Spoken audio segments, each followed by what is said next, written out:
Fala galera, aqui quem fala é Juan de Lima e tá começando mais um boletim de notícias aqui no canal do Pedrosa. Então, roda a vinheta!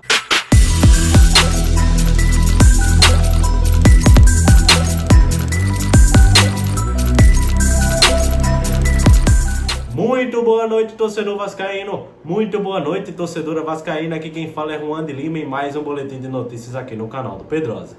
Nesta quarta-feira, dia 12 de abril, vamos atualizar você com tudo o que aconteceu neste dia. Dia agitado, coletiva de Luiz Melo, falou sobre muita coisa, falou até sobre Felipe Coutinho na coletiva, falou sobre a situação aí do sócio-torcedor, falou sobre essa questão do Maracanã, reforma de São Januário. Alguns pontos foram citados nessa coletiva e a gente vai mostrar para você aqui. A gente vai falar também sobre informações do jogo entre Atlético Mineiro e Vasco, que acontecerá nesse sábado no Mineirão. Além disso, vamos falar sobre o futuro do meio atacante Nenê, qual é a equipe que ele vai jogar. Foi divulgado aí na parte da tarde qual será o novo clube dele. A gente vai repercutir um pouco disso. Por isso, agradeço aqui demais a sua audiência e peço para que você desde já deixe o like aqui no vídeo, aperta aqui no botão do gostei para ajudar a gente aí na divulgação. Se você puder compartilhar nos grupos de Vasco, enfim, manda aí para todo mundo para que o pessoal não perca nenhuma notícia do Vasco. Peço também para você se inscrever aqui no canal e ativar o sininho das notificações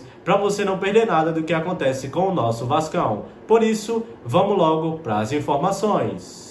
Bem, vamos logo começar repercutindo aí essa coletiva feita hoje, começou às 11 horas da manhã, com o CEO do clube, Luiz Melo. Ele falou um pouco sobre a reforma de São Januário e sobre a situação do estádio. Até porque muita gente cobra essa questão da reforma, de uma melhoria no estádio, não necessariamente um estádio de Copa do Mundo, não necessariamente uma mudança de patamar no estádio, mas uma maquiagem ali para que se possa fazer algo mais bem estruturado, algumas mudanças. São Januário está muito sujo, São Januário tem um problema muito grave em relação ao banheiro, enfim, toda essa questão. Luiz Melo falou um pouco sobre isso, perguntado inclusive pelo amigo aí, colega do lance, Joel Silva, e vamos colocar um trecho para você acompanhar. Torcedor. Então vamos lá, se você me permite, Maracanã é um tema, importante que a gente tem que colocar na mesa. O Vasco, desde o momento da virada de SAF, a gente sempre disse que o Vasco tem que estar no Maracanã. O Maracanã é a casa do Vasco, vai continuar sendo a casa do Vasco. E eu acho que é inaceitável a gente não estar sentado na mesa para discutir Maracanã. Tá? Desde o começo, a gente conversou com todos os agentes importantes nesse processo. A gente conversou com o governo, com a Casa Civil, com os outros clubes, com todo mundo. A gente trouxe parceiros importantes para que nos auxiliassem nesse processo. Então, Maracanã é importante, Maracanã é a casa do Vasco e a gente vai brigar para estar no Maracanã, porque a gente entende que não é possível se em novembro do ano passado, outubro do ano passado, a gente disse ao governo que gostaria de participar de qualquer termo de permissão temporária ou até da concessão, e a gente vai chegar em abril, não só a TPU, né, que é o termo temporário de permissão temporária, ele vai colocar na mesa, a gente não ser nem chamado para essa conversa. Acaba agora, dia 25, o contrato atual, já foram feitas 6 renovações. O Vasco, desde de outubro do ano passado, fala claramente que quer participar e a gente não é nem chamado. Então, isso a gente não vai permitir mais.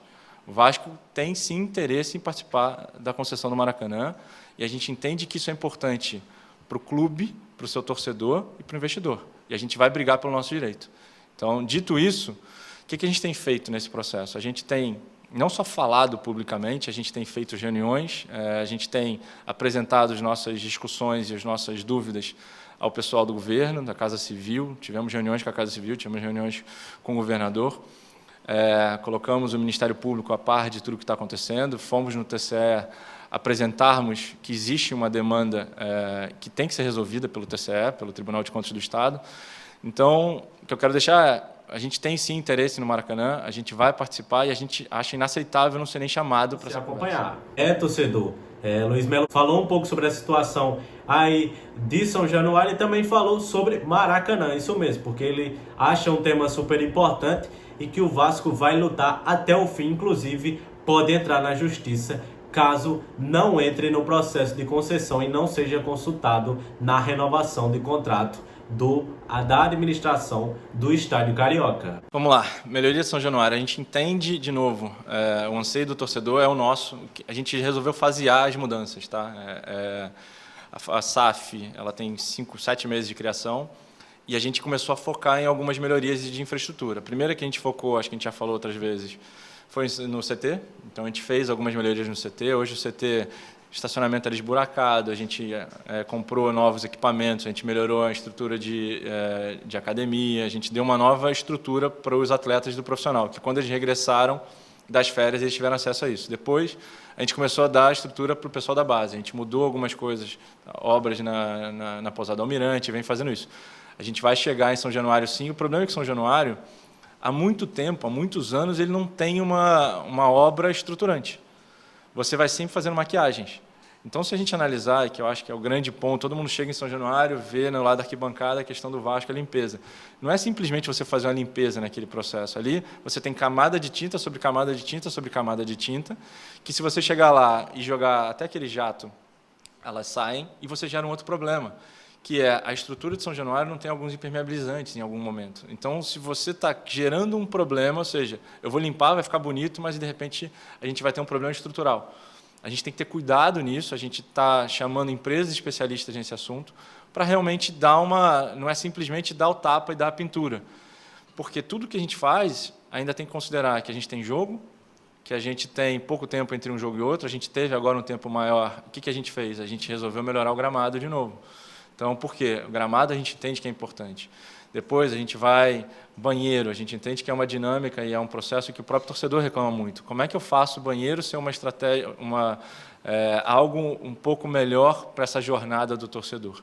Mas, de novo, há muito tempo São Januário não tem uma obra estruturante. Como SAF, a gente é obrigado a manter. O significado de manter, a manutenção de São Januário é complexa. Porque o manter é só dar um tapa, é a gente entrar a fundo da obra, a gente tem discussões com a prefeitura, já foram faladas outras vezes, sobre um potencial construtivo. Bem, Luiz Melo também falou sobre reforços, isso mesmo, ele explicou um pouco desse contexto e como o Vasco faz para contratar novos jogadores. Também falou sobre a questão do camisa 10 e citou o exemplo de Felipe Coutinho e disse que depende muito mais dele do que do Vasco. O Vasco vai sempre querer, no entanto, depende dele se encaixar nos requisitos do clube na hora de contratar um jogador. Sim, é um jogador que estava quase disputando a Copa do Mundo. Ninguém vai discutir isso no Felipe Coutinho, mas primeiro, o Felipe Coutinho quer voltar? Que condições o Felipe Coutinho? Acho que vocês, eu não quero botar o nós, mas assim, às vezes a interpretação, a conversa acaba sendo, é o meu filho hoje, meus 2 filhos hoje falando, papai, por que a gente não traz o Felipe Coutinho? Quanto é que custa o Felipe Coutinho? Ele quer vir para cá? Como é que a gente faz isso de uma forma que ele esteja feliz com a família dele, o Vasco consiga cumprir com seus compromissos, ele encaixe dentro de um projeto? O Felipe Coutinho é um grande jogador, ninguém vai discutir, assim como o Nenê assim como o Alex assim como vários deles são. Torcedor, isso aí foi alguns trechos que eu selecionei aqui para você da coletiva. Indico também, achei a coletiva inteira, tá toda lá na Vasco TV, indico bastante. Bem, além disso, o torcedor vascaíno, o Vasco emitiu hoje uma nota, há pouco tempo atrás, sobre essa questão da licitação do Maracanã, e o Vasco notificou pela segunda vez o governo por sessão temporária e jogo contra o Palmeiras. O departamento jurídico do Vasco cobra uma resposta da Casa Civil por chamamento público há 13 dias a fim da atual permissão a Flamengo e Fluminense.